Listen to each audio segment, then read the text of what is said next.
On reprend notre cours et tout d'abord merci qu'on puisse à nouveau être un peu plus nombreux parce que pour l'instant donc ils ont arrêté le séguer et on espère que on va être déconfinés pendant longtemps, voilà, parce que sinon on va devenir vraiment de la confiture. Et le cours est aujourd'hui pour l'élévation de l'âme de Rivka Bat Miriam, Gzela Gilbert Bat Ouzini, et bien sûr pour à la mémoire de monsieur et de madame Cain. Aujourd'hui un cours un petit peu délicat, je voudrais reprendre, je pense qu'il y a des chaises en bas. Hein. Elle est partie oui. chercher, un petit peu délicat, je voudrais reprendre justement, comme vous le savez aujourd'hui, on est devenus des zoomers. Et on est vraiment un tsunami de membres de Zoom partout dans le monde. Hier soir, j'avais un cours avec des Africains en Afrique. Et dans l'après-midi, hier, j'étais avec l'Indonésie. Et le matin, j'étais avec la France. L'Indonésie. J'ai commencé des cours avec l'Indonésie. C'est mon deuxième cours avec l'Indonésie. Non, c'est pas des Juifs, absolument pas.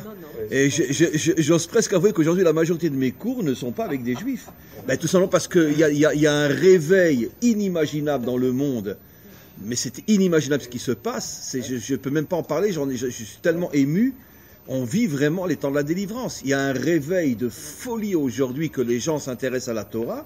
Pas du tout dans l'esprit de se convertir, mais ils s'intéressent à la Torah. Et aujourd'hui, je suis vraiment... Et dimanche prochain, figurez-vous que maintenant, je commence à avoir énormément d'élèves tziganes, dont beaucoup de pasteurs évangélistes. Et j'ai 3-4 pasteurs évangélistes tziganes qui me suivent avec un amour et un respect inimaginable. Et dimanche prochain, je commence mon premier cours avec les tziganes. Ça veut dire que... Et ça sera un cours régulier. Il y en aura un d'Espagne qui va expliquer, parce que la plupart des tziganes sont convaincus qu'ils sont d'origine juive. Ils ne le sont pas aujourd'hui, mais nous on le sait aussi. C'est une tribu perdue qui est devenue tzigane. Et la grande majorité sont aujourd'hui, ils ont été catholiques pendant longtemps, mais aujourd'hui la grande majorité sont plus protestants et évangélistes. Mais ils savent tous qu'ils sont d'origine juive. Et donc dimanche prochain, j'ai un cours avec un pasteur de Barcelone qui va apporter des preuves de l'origine juive des tziganes. Ça sera traduit de l'espagnol en français par un autre tzigane, et tout le cours sera sur le fondement, l'origine des tziganes. Mais aujourd'hui, sur mes groupes WhatsApp, j'ai énormément de tziganes. Donc il y a des cours avec l'Indonésie, avec l'Afrique, avec le monde entier, maintenant avec les tziganes. Il y a un réveil inimaginable, quelque chose de fou qui se passe. L'Indonésie devait faire partie des Esquemé Abraham. On en parlait. Peut-être. En tous les cas, ces Indonésiens-là sont des Indonésiens qui, une partie était musulman au départ, la plupart étaient chrétiens, et aujourd'hui ils se nomment, c'est un groupe qu'ils se nomme Bnei Noach. Ils se nomment Bnei Noach. Ils ont découvert la Torah il y a quelque temps puisque bon, la plupart d'entre eux parlent anglais. Donc ils ont découvert la Torah avec des cours sur YouTube par des rabbinim américains. Et moi j'ai eu vraiment un concours de circonstances inimaginable.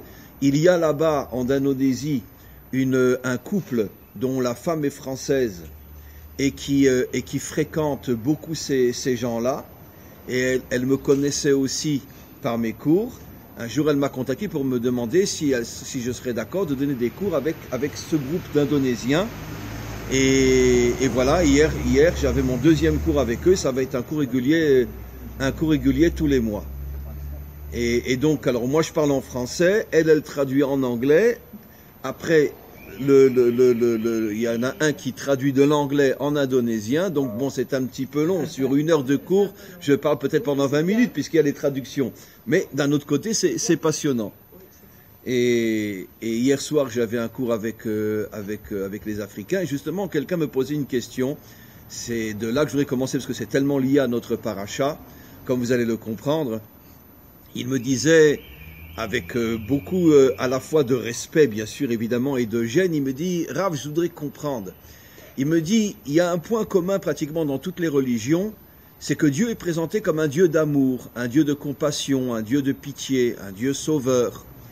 Et quand on regarde, bon lui il appelle ça l'Ancien Testament, quand on regarde l'Ancien Testament, on s'aperçoit qu'on parle beaucoup de guerre, on parle beaucoup de choses dures. Le peuple juif esclave pendant 210 ans, après la guerre avec Amalek, après l'ouverture de la mer et tous les Égyptiens sont noyés dans la mer, les 10 plaies en Égypte, après les révoltes dans le désert, la conquête de la terre d'Israël. Et donc, et après même dans la Bible elle-même, ce qu'on appelle nous le Nar, il y a constamment des guerres, tous les peuples attaquent Israël, les Philistins, les Moabites, les Édomites. Il dit, chez vous les Juifs, on ne voit pas le Dieu d'amour. Alors, je lui ai répondu à cette question, évidemment, d'une manière très profonde. Le cours n'est pas encore sur le site. Je préfère ne pas répondre aujourd'hui pour pas perdre de temps. Quand le cours sera sur le site, pour ceux qui l'écouteront, vous verrez la réponse. Pendant un quart d'heure, 20 minutes, j'ai donné une réponse très détaillée. Pourquoi les choses se présentent comme ça. Mais d'un autre côté, c'est tellement lié en vérité à notre paracha. Vous remarquez, mes amis, que la première paracha après le don de la Torah n'est pas une paracha spirituelle. Elle s'appelle Mishpatim, c'est-à-dire la justice. La justice, c'est la rigueur. Comment qu'on juge les voleurs, comment que ci, comme ça, etc., les violeurs, les assassins. La Torah ne parle que de gens méchants et comment on se comporte avec eux et comment qu'on les juge. Et tous les commentaires posent cette question, comment se fait-il qu'après le don de la Torah, puisque, bon, selon la vision, comme je vais expliquer aujourd'hui, de la grande majorité des hommes, y compris des Juifs, on voit Dieu plus comme, on pourrait dire, le symbole de l'amour, de la pitié, de la compassion. Comment se fait-il que la première paracha après le don de la Torah ne parle que finalement de justice, de rigueur? Eh bien, la réponse, c'est un petit peu d'une autre manière ce que j'ai donné à notre ami africain hier. C'est que justement, je vais commencer et je vais expliquer. J'ai déjà rapporté un Rashi au tout début de la Torah qui nous dit quelque chose que rares sont ceux qui le comprennent. Allah bemarshafto livro et haolam bebidat hadin. L'intention d'Hachem en créant ce monde était de créer un monde fondé sur le din, traduction française sur la justice. Un monde fondé sur la justice.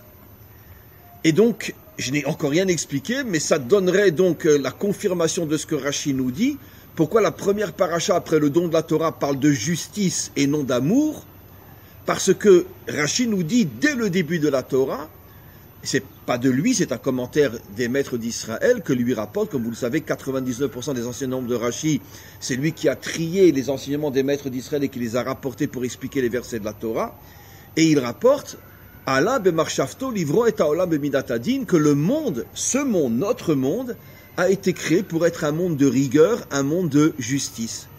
Et il ne mentionne pas du tout l'amour, la compassion, la pitié, etc.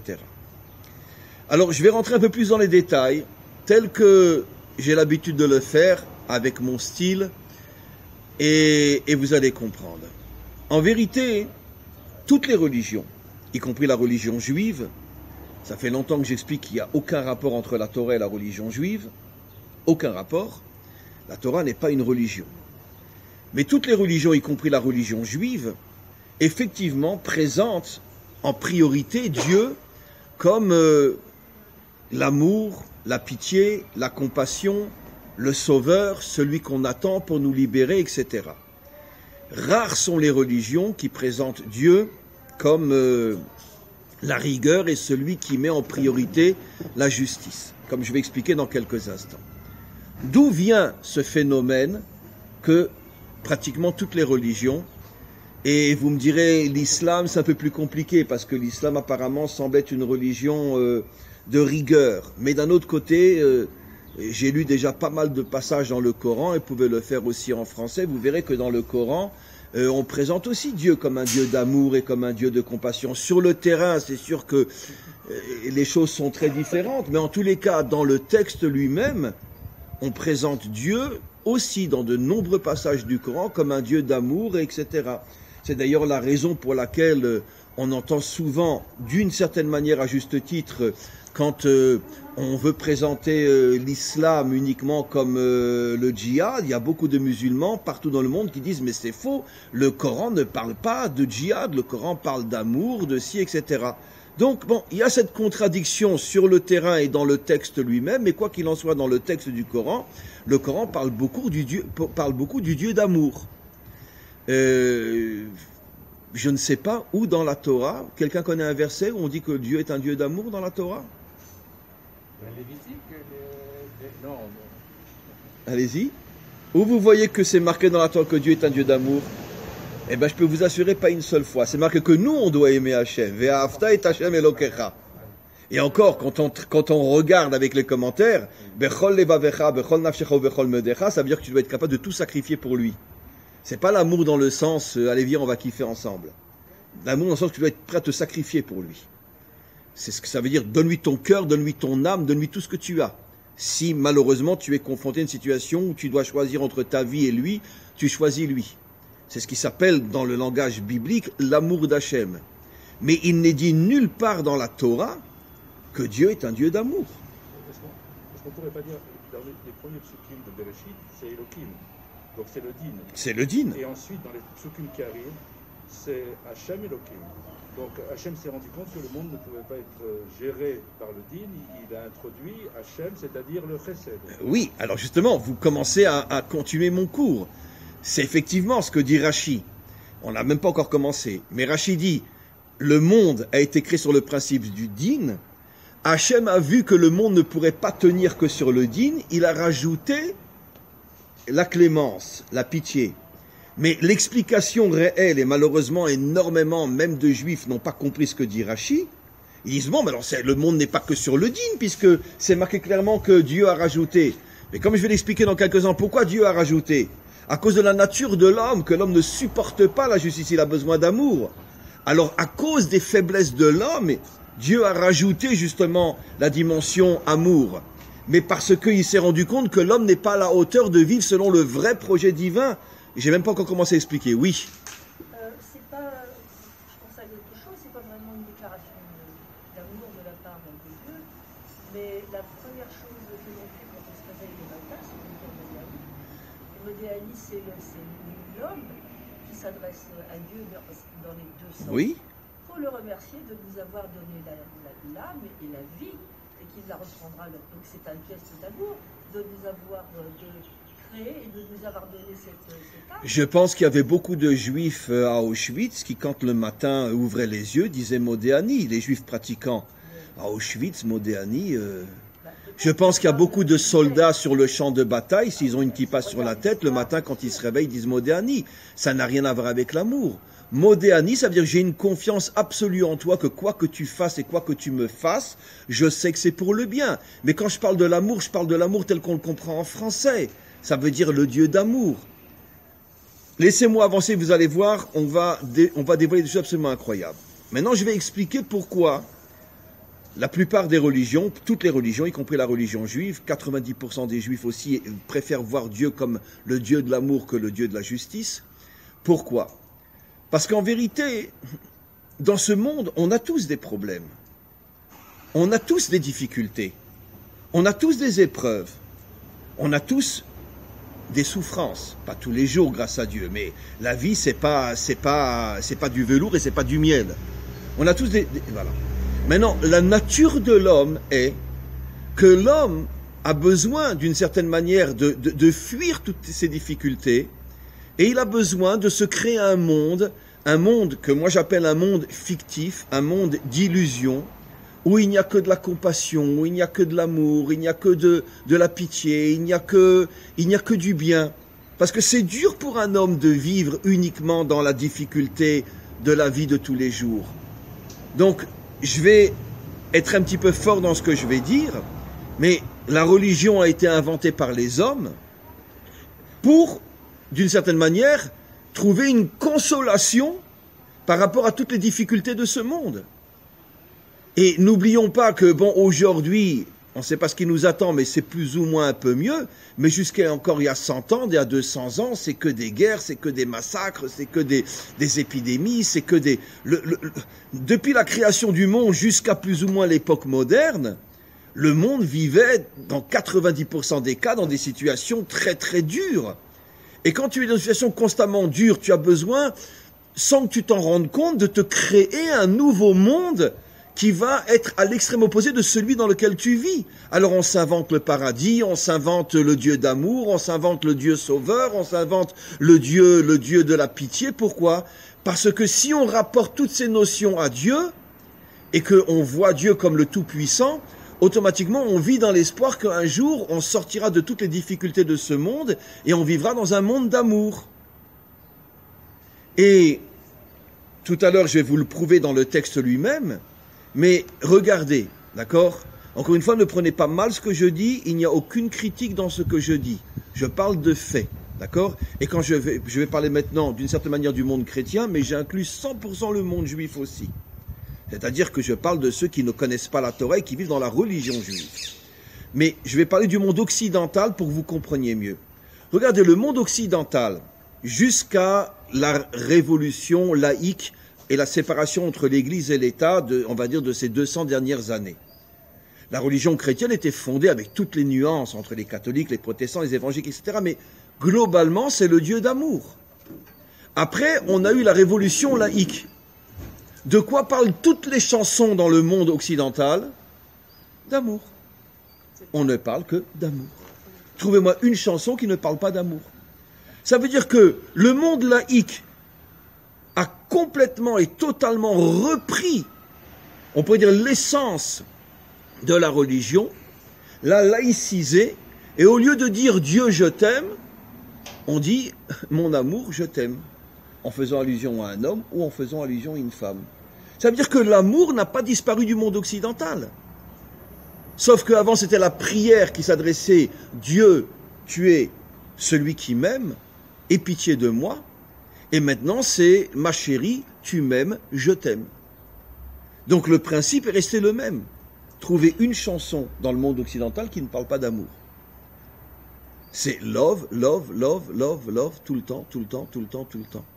I love my God, I love my cherry. Non, on ne dit pas cherry en anglais, hein. Comment on dit? My baby. Très bien, ok, très bien. Voilà. On a remplacé God par baby, c'est tout. Mais le principe est le même. Maintenant, qu'est-ce que la Torah nous apprend? Et Rashi qui dit ce monde a été créé sur le principe de la justice.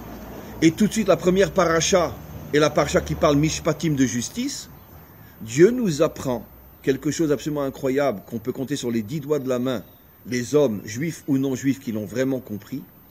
Je ne t'ai pas créé pour que tu t'enfuis dans un monde fictif, illusoire, où tout est amour. Je t'ai créé pour que tu puisses agir dans ce monde pour en faire un monde juste. Et donc te battre contre le mal. Quelle est la différence entre un homme qui ne voit Dieu qu'un Dieu d'amour et un homme qui voit Dieu comme un Dieu de justice? La différence est très simple. Quand je suis dans l'amour, je kiffe. Et je deviens passif. Je deviens faible. Pourquoi? Puisque je vois Dieu comme celui qui va tout résoudre. Mais si je comprends que Dieu m'a créé pour être dans un monde où je dois rendre justice, je comprends que j'ai un travail à faire. Je dois dénoncer le mal, je dois dénoncer le mensonge. Si j'en ai la force et le courage, je dois peut-être même m'affronter à tous les méchants de ce monde. Et pourquoi l'homme préfère un Dieu d'amour qu'un Dieu de justice? Parce qu'un Dieu d'amour, il me prend en charge. Un Dieu de justice, il m'oblige à agir. Et on n'a pas envie d'agir. On préfère rester dans l'illusion d'un monde où tout est beau, tout est bien, tout est extraordinaire. Oui. J'ai cherché par curiosité, Tzedaka et Tzedek, dans Tzedaka et Tzedek, apparaît 696 fois dans le Tanakh. 696 fois. Et attendez. Et pour mémoire, Yerushalayim, 605 fois. Ça apparaît plus que Jérusalem. Et pour confirmer ce que vous dites, regardez comme c'est extraordinaire, et je ne sais pas comment vous remercier d'avoir apporté cette explication. Le mot tzedaka en français est traduit par charité. Mais la racine du mot tzedaka, traduit en français donc falsifié forcément, comme toutes les traductions, Mais maintenant, quelle est la racine du mot tzedaka? Tzedek, c'est quoi tzedek? La justice. Ça veut dire que quand tu donnes, quand tu aides quelqu'un, c'est pas de la charité, c'est tu rends justice. Pourquoi tu rends justice? Ça veut dire que c'est tout à fait normal, c'est la justice, c'est le droit d'aider ceux qui sont dans le besoin. Vous vous rendez compte comme je suis bon? J'ai donné à quelqu'un qui était dans le besoin. Non, t'es pas bon. Tu as fait quelque chose de normal. C'est tout à fait normal. C'est pour ça que le mot tzedaka a la racine tzedek pour dire que tu rends justice. En aidant ceux qui sont dans le besoin et en combattant ceux qui sont dans le mensonge et dans la corruption, tu agis comme un homme qui s'engage. Et on s'aperçoit que pourquoi maintenant depuis des millénaires, d'accord, avec des exceptions près, la grande majorité des religieux dans le monde entier, toutes religions confondues, y compris la religion juive, j'ai pas dit la Torah, j'ai dit la religion juive, pourquoi on est tous des passifs? Pourquoi? Parce qu'on a trafiqué et falsifié la véritable identité de Dieu. Il voulait qu'on soit des hommes d'action, qui agissons pour amener la justice dans ce monde, et on en a fait un Dieu d'amour. Allez, sauve-moi. Voilà. Et finalement, on est devenus des moutons.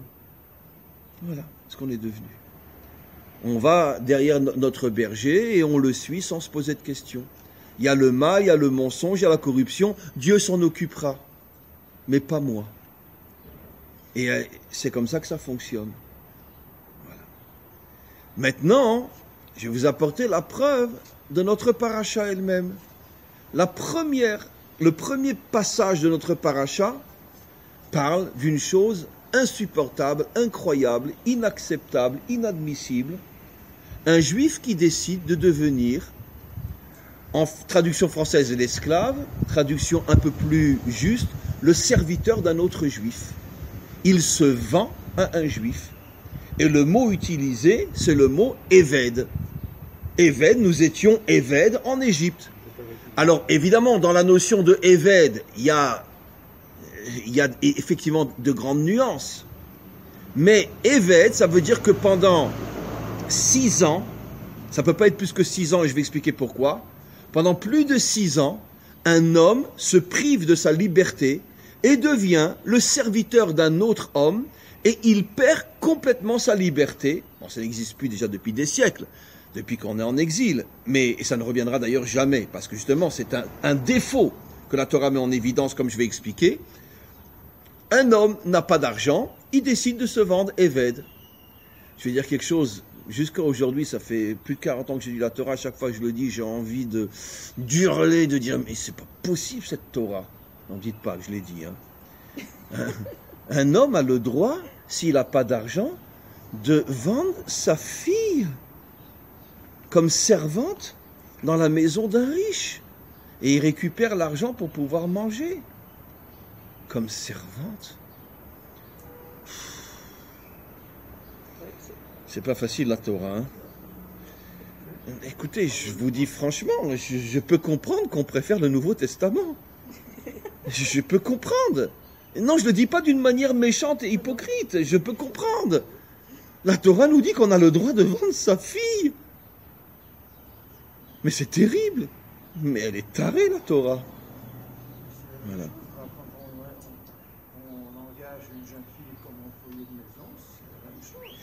Oui, mais la différence entre travailler et servante, c'est que là, elle perd pendant 6 ans complètement sa liberté. Si elle dit « je vais aller voir mes parents », le patron va lui dire « non ». « Je vais aller me reposer », non.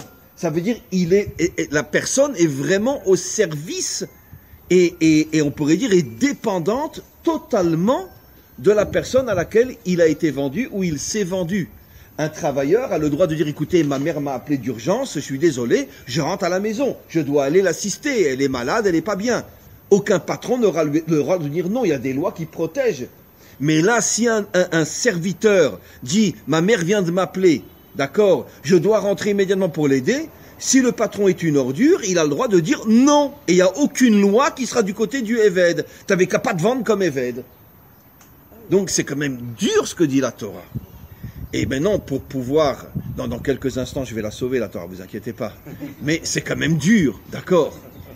Et c'est d'autant plus dur que quelques versets avant, on reçoit les 10 commandements, et le premier verset des 10 commandements et 10 nomètres qui contient toute la Torah, je suis Hachem ton Dieu qui t'ai sorti de la maison d'esclaves. Donc on vient de recevoir la Torah qui nous dit je t'ai sorti de la maison d'esclaves, et le premier sujet dont parle la Torah après les 10 commandements, c'est un homme qui se vend comme esclave, ou une ordure de père, oui je dis bien une ordure de père, qui vend sa fille comme servante pour se faire du fric. C'est des juifs, hein. Bien. On n'est pas les meilleurs du monde, hein. Il faut dire la vérité. On n'est pas les meilleurs du monde. Donc, comment c'est possible? Comment c'est possible? Nos commentaires expliquent, et ils nous révèlent quelque chose d'extraordinaire. C'est qu'en vérité, la Torah veut mettre en évidence, comme je dis toujours, quelle est la preuve que la Torah est vraie? D'accord? Car elle dit la vérité. Elle parle du monde tel qu'il est, véritablement, elle ne cache pas les choses. Et qu'est-ce que la Torah veut nous faire comprendre, expliquent nos maîtres? C'est que dans sa nature profonde, l'homme aime être un serviteur. Il aime être au service d'eux. Et vous allez voir des choses extraordinaires dans quelques instants. Pourquoi? Il aime rentrer dans le système.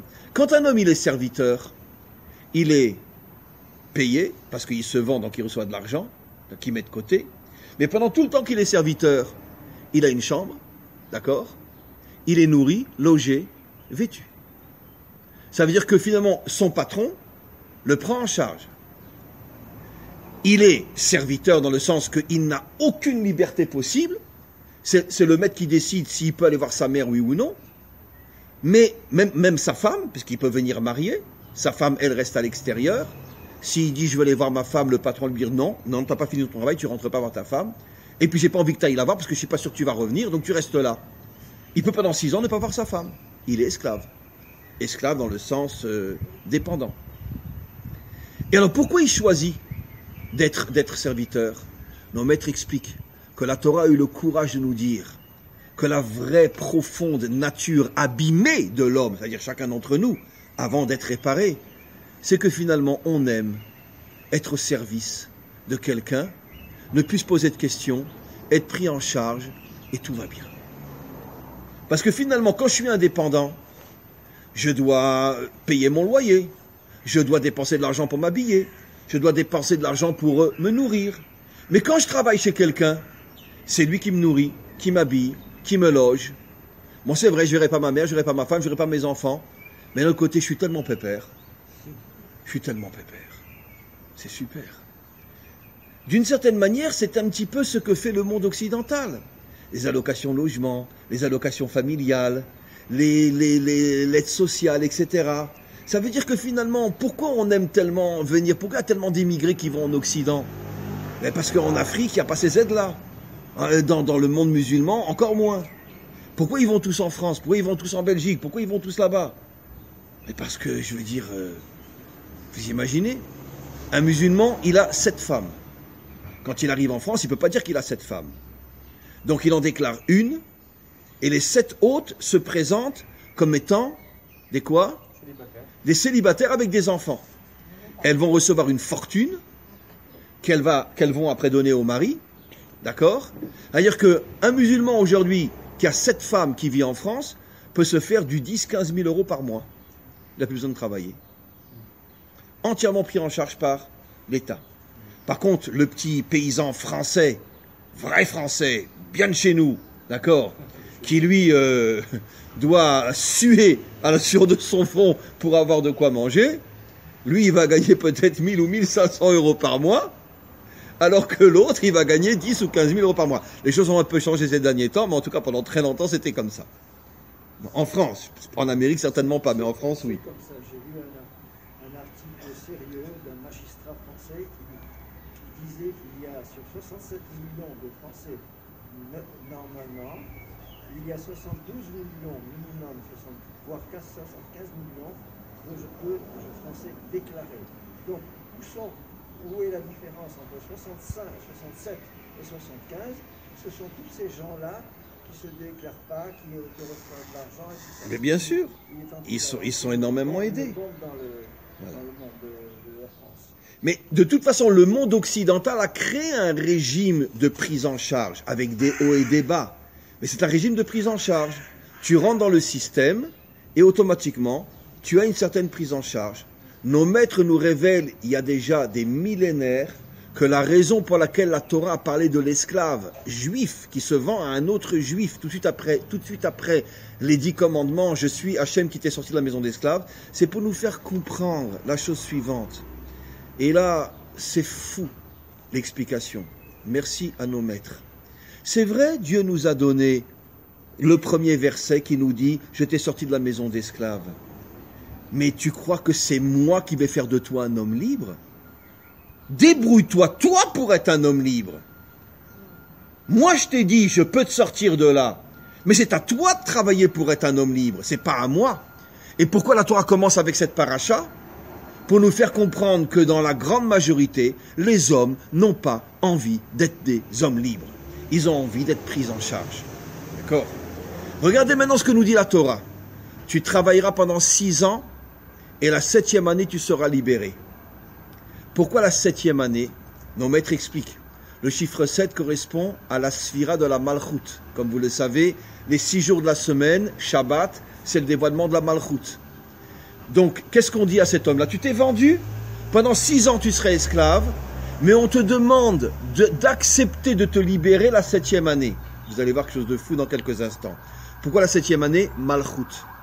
Quelle est la définition d'un roi d'après nos maîtres? Évidemment, j'ai déjà dit des milliers de fois, c'est pas l'idiot qui est sur son trône avec une couronne sur la tête, c'est quoi? Un roi, d'après nos maîtres, Meler Poretz Geder la Sotoderer. Un roi, c'est celui qui défonce tous les obstacles pour se faire un chemin. Donc, arrive la 7e année et on dit à cet homme-là, bon, allez, ça va. 6 ans, t'as vécu comme un âne, t'as vécu comme un chien, t'as vécu comme un chat, nourri, blanchi, etc. Tu peux pas redevenir un homme? Maintenant, la 7e année, c'est la tribu de la Malchut. Redeviens un homme qui défonce tous les obstacles. Prends-toi en main. Sois un homme responsable. C'est toi qui dois payer pour t'habiller. C'est toi qui dois payer pour manger. C'est toi qui dois payer ton loyer. Ne demande pas aux autres de le faire pour toi. Allocation familiale, allocation logement, allocation ci, etc. D'accord? Bon, grâce à Dieu, en Israël, on n'est pas pris en charge. Grâce à Dieu. Mais bon... Dans d'autres domaines, on est plus mouton que les autres, mais c'est pas grave. Mais ça, genre, je veux pas en parler. Mais quoi qu'il en soit,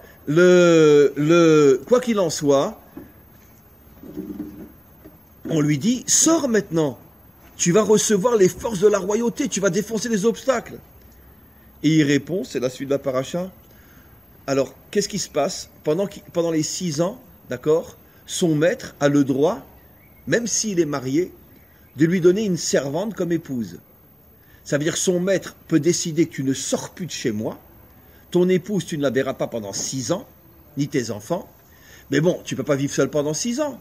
Je te donne une servante, puisqu'il a des serviteurs, il a des servantes, je t'en donne une, d'accord? C'est pas très joli, hein? Ouais. C'est pour ça que la Torah, elle est vraie. Parce qu'elle ne nous parle pas d'illusion, elle ne nous parle pas du paradis, elle nous parle de ce monde tel qu'il est, d'accord? Et donc, allez, prends la servante. Bon, ben dans ce cas-là, je ne suis pas resté 6 ans chez toi, il n'y a pas de problème, hein, pas de problème. Arrive la 7e année, et il peut repartir. Son maître vient lui dire, tu peux repartir, maintenant, d'après la Torah, tu as le droit de partir. Il répond, vous verrez dans les versets, non, hein, tu sais, parce que moi je l'aime, ma femme, j'ai envie de rester avec elle. Je l'aime, ma femme, j'ai envie de rester avec elle. Ça veut dire que je la préfère à ma vraie femme. Parce que ma vraie femme, c'est une vraie femme. Elle, c'est une servante. Alors, quand j'en ai besoin, je l'appelle. Quand j'en ai pas besoin, je dis, va te faire voir. Très bien. C'est une servante. Donc, je l'aime, ma femme.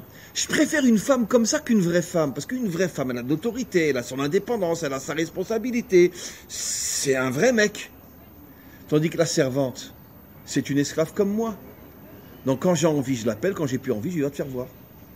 Je préfère cette femme-là. Comme ça, il répond. Hein, vous vous rendez compte? Et donc, j'ai pas envie de partir, j'ai envie de rester. À ce moment-là, son maître la porte près d'une porte et il lui troue cette partie de l'oreille, ici, la partie de chair. Pourquoi? Pourquoi? Parce que son maître lui dit, quand même, on a tous entendu sur le mont Sinaï, je suis Hachem ton Dieu, qui t'est sorti de la maison d'esclaves, et pour rester avec une servante, tu me dis que tu veux pas sortir? Ah, t'es vraiment un vrai pauvre type, toi. Ben, je vais te faire une marque que quand même, quand tu sortiras, tout le monde verra que tu as préféré ne pas sortir de l'esclavage. Et pendant combien de temps il reste? Jusqu'au Yovel. Le Yovel, ça peut être 50 ans, ça peut être 40 ans, 30 ans, jusqu'au Yovel. C'est tous les 50 ans. Bon, s'il s'est vendu comme esclave 30 ans avant le Yovel, donc il restera 30 ans moins 6 ans, il restera 24 ans encore. Pendant 24 ans, il reste encore esclave. Mais au Yovel, il est obligé de sortir. Il ne pourra pas prendre la servante avec lui. Il s'en va. Chacun s'en va de son côté et il retrouve sa femme. Moi, il l'a pas vu pendant 30 ans, il l'a pas vu, donc ça va. Mais il retrouve sa femme. Très bien. Et pourquoi il sort au Yovel? Nos maîtres donnent une explication extraordinaire. Le Yovel correspond à la tribu qu'on appelle la Bina. Le 7e année, c'est la Malchut. Et le Yovel, c'est la Bina. À quoi correspond la Bina? La Bina, comme je l'ai souvent expliqué, la Bina, c'est la tribu qui est au-dessus de ce monde, qui est au-dessus de la nature. C'est comme si on lui disait, quand arrive le Yovel, bon écoute, on t'a donné une chance, la 7e année, de devenir un roi, de devenir un homme authentique, de te battre, de faire des efforts. T'as pas voulu, mais maintenant tu sors au Yovel. C'est quoi le Yovel? Ça veut dire, on dit à cet homme-là, dis-moi, t'es un animal ou t'es un homme? Tu n'as qu'un corps ou tu as aussi une âme en toi? Et comme on le sait, l'âme, la Neshama, provient de la Sphira de la Bina. C'est elle qui nous donne des forces de pouvoir surmonter toutes les limites et toutes les difficultés de ce monde. Et on dit à cet homme-là, mince alors, ça fait 30 ans, ça fait 40 ans, ça fait 50 ans que tu vis comme un animal. Tu peux pas redevenir un homme et vivre avec ton âme et pas uniquement vivre avec ton corps. Sors de là, on veut plus te voir. Redeviens un homme. Qu'est-ce qu'on comprend? Pourquoi a-t-il voulu rester en exil? Parce que j'aime ma femme, l'amour. Mais attention, c'est pas la femme, la vraie. C'est la femme servante. Ça veut dire, on pourrait presque dire la maîtresse. Quand je peux, on se voit. Quand je peux pas, va te faire voir. Très bien. Ça veut dire la femme qui ne me dérange pas. Et je vous verrai quelque chose d'absolument incroyable dans quelques instants. Ça veut dire c'est quoi? Un amour facile, un amour finalement de prise en charge. J'ai un besoin, je t'appelle, j'ai pas de besoin, je t'appelle pas. Mais c'est pas la confrontation réelle dans un couple où là, véritablement, comme on va le voir dans quelques instants, la femme s'appelle Ezer Kenegdo. Elle est mon aide, mais elle est aussi contre moi. Elle n'est pas ma servante, elle n'est pas ma boniche. Elle peut être contre moi. Et ça, lui, il n'en voulait pas. Et Yovel, c'est la même racine que Liboy, fané. C'est-à-dire qu'il reste jusqu'au Yovel, il est complètement fané. Bravo, magnifique, cher ami. C'est les mêmes lettres que Libol, qui veut dire être fané. S'il reste jusqu'au Yovel, même quand il va sortir au Yovel, il est complètement fané. Ça veut dire qu'il a perdu toute sa dimension d'homme. Donc regardez, la raison pour laquelle il dit « je veux rester », c'est parce que j'aime ma femme. Non, t'aimes pas ta femme, tu aimes ton nombril et t'en as besoin pour ton nombril, c'est tout. Mais comme quelqu'un, quand il a un steak dans l'assiette, il dit « oh, qu'est-ce que j'aime la viande hein. !» Ouais, va demander à la vache si elle est contente d'être dans ton assiette. Non, tu t'aimes toi. Mais crois-moi que la vache, elle t'aime pas du tout, parce qu'elle a été transformée en steak. D'accord, très bien. Donc cette expression française, j'aime la viande, non, c'est stupide. Tu t'aimes et tu fais du mal à une vache parce que tu la tues pour pouvoir la manger. Très bien. Donc là, c'est pareil. J'aime ma femme, non, je m'aime moi. Et qu'est-ce que la Torah nous révèle? Qu'est-ce qui pousse l'homme à rester un esclave du système? L'amour, mais l'amour facile. Maintenant, je vais vous révéler ça dans le mot mishpat lui-même, mishpatin, mishpat. Mishpat, c'est la justice. La première lettre du mot mishpat, c'est un mem. La première lettre du mot meler. On nous dit, sois un roi, sois un homme qui défonce les obstacles, sois un homme authentique. La deuxième lettre est un shin, shofet. Pour être un homme authentique, tu dois être un justicier dans ce monde. Bats-toi contre le mal, bats-toi contre le mensonge. Dénonce tout ce qui va mal dans ce monde. Et aie le courage de te battre contre tout ce qui va mal dans ce monde. Sois un homme d'action. 2 premières lettres. Après, il reste pat. Pat. C'est quoi Pat? Tsarfat. Pat. Pat. Tav. Nos maîtres révèlent Pat est la valeur numérique du mot Lilith. Lilith, la déesse de l'amour. Ça veut dire soit un roi, soit un juge. Bats-toi contre la déesse de l'amour, Pat. C'est aussi pour la raison pour laquelle la France s'appelle Tsar Pat. On est coincé dans l'amour. Tsar, ça veut dire coincé. Pat, Lilith, la déesse de l'amour. Ça veut dire, on sait très bien que la France, c'est le culte de l'amour. Pas que, mais c'est surtout. Très bien. Et donc, d'une certaine manière, la Révolution française a eu lieu en France. On a remplacé l'amour de Dieu par l'amour de la femme. Comme par hasard, excusez-moi, mais le symbole de la Révolution française, c'est une femme sur les barricades avec les seins nus. C'est quand même typiquement français. On a remplacé l'amour de Dieu par l'amour du sein. C'est ça la Révolution française. Jusqu'à aujourd'hui, plus ou moins. Et c'est ça le symbole. Pourquoi ils ont mis une femme avec les seins nus? Pourquoi pas un homme avec une mitraillette? Pourquoi une femme avec les seins nus? Pourquoi? Mais parce que justement, on ne peut pas se passer d'amour, maintenant que c'est plus l'amour de Dieu, parce que maintenant on est des laïcs, ça va être l'amour de la femme. La Marseillaise, c'est quand même pas exactement l'amour de la femme. Comment? L'hymne national français, c'est pas exactement l'amour de la femme. Et je suis d'accord avec vous. Le symbole de la Révolution française, c'est quand même la révolte. Oui, mais vous avez raison. Mais le symbole de la Révolution française de Allons enfants de la patrie, c'est cette image de la femme sur les barricades avec les seins nus. C'est cette image qui a été créée au moment où on a sorti le chant de la Marseillaise. Et dans toutes les séries françaises, excusez-moi, il y a toujours une histoire de... Toujours. Bien sûr. Toujours. Oui. Non, dans les séries françaises spécialement. Regardez les séries anglaises, c'est complètement différent. En tous les cas, mes amis, le mot tsarfat, tsar, je suis emprisonné dans Lilith. Pat, c'est Lilith. Et maintenant, je vais vous révéler quelque chose d'extraordinaire. Le Zohar nous révèle que Adam, avant qu'on lui donne Chava, qui est Ezer Kenegdo, une aide contre lui, il vivait avec Lilith. Il vivait avec Lilith, c'est-à-dire un amour facile. Parce que Lilith lui donnait tout ce qu'il voulait. Elle ne le contredisait jamais. Tout ce que tu veux, mon mari, je te le donne. Pourquoi elle faisait ça?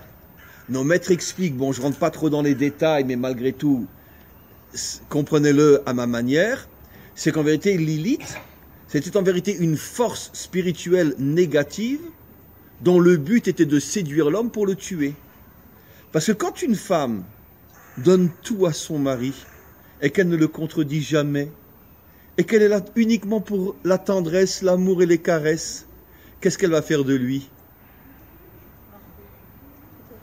Un être faible, un être passif, un être qui est dépendant constamment d'une caresse, d'un bisou, d'un oui, etc. Il n'y a plus de confrontation, il n'y a plus de bagarre, il n'y a plus rien. Et tu deviens, finalement, tu crois qu'elle est à ton service, c'est toi qui es à son service, qui est à ton service. Elle a fait de toi son esclave.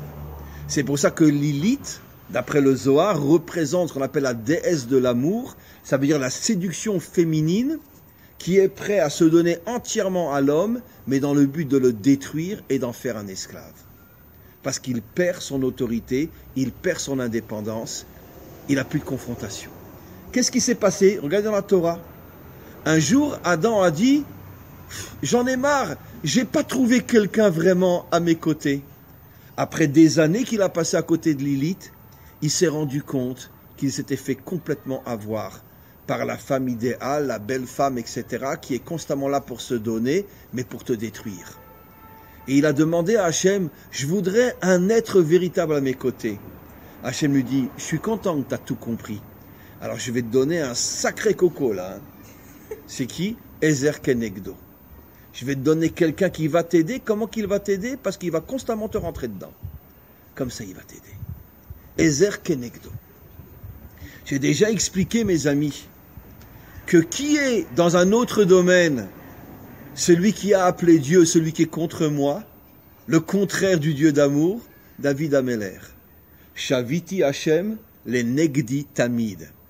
Je conçois Dieu comme étant celui qui est constamment contre moi, les negdi tamid. Et comme par hasard, comme vous le savez tous et toutes, David est la prolongation de Adam, puisque Adam aurait dû vivre jusqu'à l'âge de 1000 ans, mais quand il a vu que David, la racine du Mashiach, ne pourrait pas vivre dans ce monde, il lui a donné 70 ans de sa vie. Adam et David sont les deux. Adam a dit, la femme, j'accepte une femme qui est contre moi, et David a dit, j'accepte un Dieu qui est contre moi. Eh bien, c'est tout le cours. De là, qu'est-ce que vous comprenez? D'accord? Le Dieu d'amour qui est là pour, en vérité, répondre à tous mes besoins, c'est tout simplement l'incarnation divine de Lilith, la femme séduisante, qui fait croire à l'homme qu'elle est là pour son plaisir, mais en vérité, son intention profonde, c'est de te transformer en mon esclave. D'accord? Parce que c'est vrai. D'accord? J'ai 75 ans, je suis millionnaire, je peux me prendre une femme de 25 ans. Mais d'un autre côté, qui est l'esclave de qui? Toi, parce que tout ton fric, il part chez elle. Et donc, automatiquement, toi, tu as le plaisir, mais elle a ton fric. Et crois-moi que c'est toi qui es plus dépendant d'elle qu'elle dépendant de toi. Et puis, de toute façon, elle se dit à 75 ans, dans 5 ans, 6 ans, il n'est plus là, je reste avec son fric et je partirai après avec un jeune. C'est comme ça que ça fonctionne aujourd'hui. Tous les vieux riches ont une fille qui ont 40 ans de moins qu'eux, tous dans le monde entier. Et pourquoi? C'est Lilith. Ça veut dire la séduction, je te prends en charge, j'accepte toutes tes demandes, mais tu me donnes du fric en échange, et finalement tu deviens dépendant de moi. Voilà comment ça fonctionne. Et malheureusement, les deux seuls qui ont vu le problème, c'est Adam et David, qui ont accepté une femme qui s'appelle Kenegdo, et qui ont accepté un Dieu qui s'appelle Kenegdi. Qu'est-ce qu'on comprend de là? On comprend de là, mes amis, que nous ne sommes pas dans ce monde pour être pris en charge, ni par Dieu, ni par un ami, ni par la sécurité sociale, ni par notre épouse, ni par notre mari. Nous sommes dans ce monde pour s'engager, agir et nous battre quand il faut se battre. C'est le plus grand secret que la Torah nous révèle, en osant nous dire que malgré le don de la Torah, la nature de l'homme reste une nature faible, qui veut être pris en charge, qui préfère vivre avec une servante qu'avec sa véritable épouse, qui préfère être au service d'un homme pendant 50 ans plutôt que de se prendre en charge. C'est ça malheureusement l'homme. Et pourquoi la Torah nous le dit? Pour nous faire comprendre qu'un homme authentique, un homme véritable, est un homme qui se bat. Un homme qui, encore une fois, veut être un homme libre. Maintenant, vous comprenez pourquoi la Torah nous dit, enfin nos maîtres nous disent, En lecha ben chorin elamishe oseg batorah, n'est un homme libre sur terre qu'un homme qui est attaché à la Torah. Pourquoi? Parce que la vraie Torah fait de nous des hommes libres. Qu'est-ce que ça veut dire libre? Je ne suis pas dépendant d'aucun système. Je n'appartiens que à Hachem. Et Hachem, mais le vrai, comme l'a défini David, Shiviti Hachem, le negdi tamid. T'es pas là pour faire tout ce que je te demande. T'es là pour m'amener là où toi tu veux que j'aille, même si tu me fais passer par des chemins que je ne comprends pas, qui me font mal, qui parfois me mettent en colère. Mais, comme je l'ai expliqué des dizaines de fois, nos maîtres disent, il n'y a pas eu sur terre un homme attaché à Dieu autant que David. Dans toute notre histoire, il n'y a pas eu un homme que Dieu a fait souffrir autant que David. Puisque tout vient de lui. David, jusqu'à ce qu'il soit reconnu comme roi par Shmuel, était considéré par son père et ses frères comme un bâtard, comme un mamzer. Son père avait chassé sa mère et lui parce qu'il pensait que sa mère avait été avec un autre homme et que cet enfant était un mamzer. Et quand des fois il venait en ville et qu'il tombait sur ses frères, nous disent nos maîtres, ses frères lui jetaient des pierres. Va-t'en, sale bâtard! Tu te rends compte que ta mère, notre mère, elle a été avec un autre homme. Vous connaissez l'histoire. Elle n'a jamais eu le courage de lui dire qu'elle est venue à la place de la servante qu'il avait invitée dans sa chambre. Très bien, pour ne pas vexer son mari. Quand Shmuel est venu, et que c'est David qui est nommé roi, Yishai se pose la question, mais quoi, un bâtard va être roi d'Israël? Et là, sa femme vient, d'accord, sa femme qu'il n'avait pas vue depuis peut-être 18 ou 20 ans, elle vient lui dit, je peux te parler? Ouais, qu'est-ce que tu me veux, toi? Dis-moi, pourquoi t'as invité une servante à venir dans ta chambre? Tu sais que c'est moi qui est venu à la place de la servante, et que ton fils, c'est pas un bâtard? Il s'est mis à pleurer, il a demandé pardon, mais il dit, mais pourquoi tu me l'as jamais dit? Pourquoi tu m'as laissé croire que tu étais une prostituée et que ton fils était un bâtard? Elle lui a répondu, moi je respecte mon mari. Je ne vais pas lui dire en face qu'il a été avec une servante, qu'il pensait aller avec une servante, et qu'en vérité, il était avec sa propre épouse. Je ne pouvais pas te le dire, ça me faisait trop mal de te vexer à ce point-là. Pourquoi? Parce que Yishai, c'était un grand maître de la Torah. Un très grand maître, il avait 600 000 élèves. Et La différence, c'est que Tamar l'a fait savoir. oui, Tamar, oui, non, parce qu'elle allait mourir, c'est différent. Elle allait mourir, donc là, elle a dit, et encore, non, et encore, elle n'a pas dit c'est Yehuda, elle n'a pas dit je suis enceinte de Yehuda, elle a dit, celui à qui appartient ce bâton et cet anneau, c'est lui qui m'a mis enceinte, et là, Yehuda a reconnu. Mais elle n'a même pas dit son nom, elle aussi, elle était, si Yehuda n'avait pas dit c'est moi, elle serait morte. Comme adultère. Donc, même elle. Et donc, Yishai était un grand de la Torah. Et là aussi, quand je dis ça, sincèrement, j'en ai les larmes aux yeux. Regardez la puissance, l'authenticité de la Torah. Elle a le courage de nous dire que même un grand dans la Torah, ça reste un homme, il peut avoir des faiblesses et appeler une servante. C'est pour ça que la Torah est vraie, parce qu'elle ne rend un culte à personne. Un homme reste un homme. Et même si Yishai était un géant, et Béhémet un homme immense, c'est comme lui qui a mis le Mashiach au monde, David et le Mashiach. C'était un homme immense, mais il a eu son point de faiblesse. Mais elle, sa femme, sachant que cet homme était tellement immense, pendant 20 ans, elle n'a pas pu lui dire « je suis venu à la place de la servante ». Ça aurait été un homme comme vous et moi, bon, elle l'aurait dit tout de suite. Mais sachant que c'était un des plus grands de la génération, elle ne pouvait pas le peiner à ce point, le vexer à ce point. Elle a préféré être considérée comme une adultère et son fils comme un bâtard. Sans doute qu'elle savait qu'un jour viendrait où la vérité serait éclaircie. Et grâce à Shmuel, qui l'a nommé roi, la vérité a été éclaircie. Donc mes amis, la conclusion, je vais anticiper sur la paracha de la semaine prochaine. Quelle est la prochaine paracha après la paracha de la justice? Parashat Trouma, la construction du Mishkan.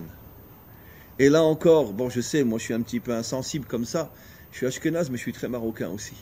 Mais, et pourquoi après la Parashat Mishpatim vient la construction du Mishkan? Quel est le message? C'est tellement beau. Vous ne me construirez pas de maison avant d'avoir construit un monde de justice, de droit, un monde juste, un monde moral. J'en ai rien à foutre de ma maison. D'abord, soyez des gens qui se battent pour construire un monde meilleur. Et après, vous me construirez ma maison. D'accord? Voilà le message.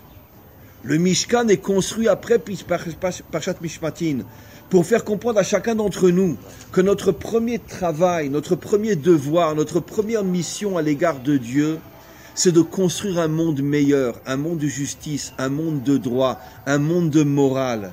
Et après, on peut construire la maison de Dieu. Mais construire une synagogue ou une église dans un monde pourri? Non, Hachem dit, ne me construisez pas de maison. J'en ai pas envie. Je préfère rester en haut. Je descendrai dans ce monde quand ce monde sera un monde moral. Mais d'abord, construisez ce monde. Et après, je descendrai dans ce monde. Dans Mishkan, il y a aussi même les Chines. Comment? Dans Mishkan, il y a aussi même Veshin, il y a Meler, Shin, Shofet. Après, c'est Kohen et Navi. Le mot Mishkan, c'est le roi, le juge, le Kohen, représentant de Dieu, et le prophète. Ça veut dire que le Mishkan inclut finalement les 4 dimensions d'un monde meilleur.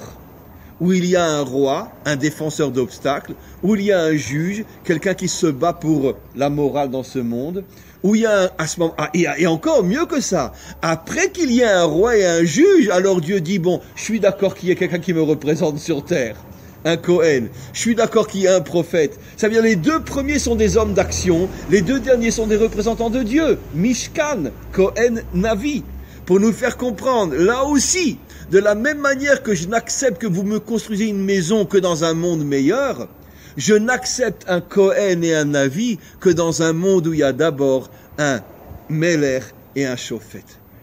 Voilà ce que l'humanité tout entière doit comprendre. C'est pas un message pour les Juifs uniquement, car on est dans ce domaine-là, on a les mêmes problèmes que tout le monde, puisque je n'arrête pas de dire, et vous le savez, que l'histoire d'Israël, c'est le microcosme de l'humanité tout entière.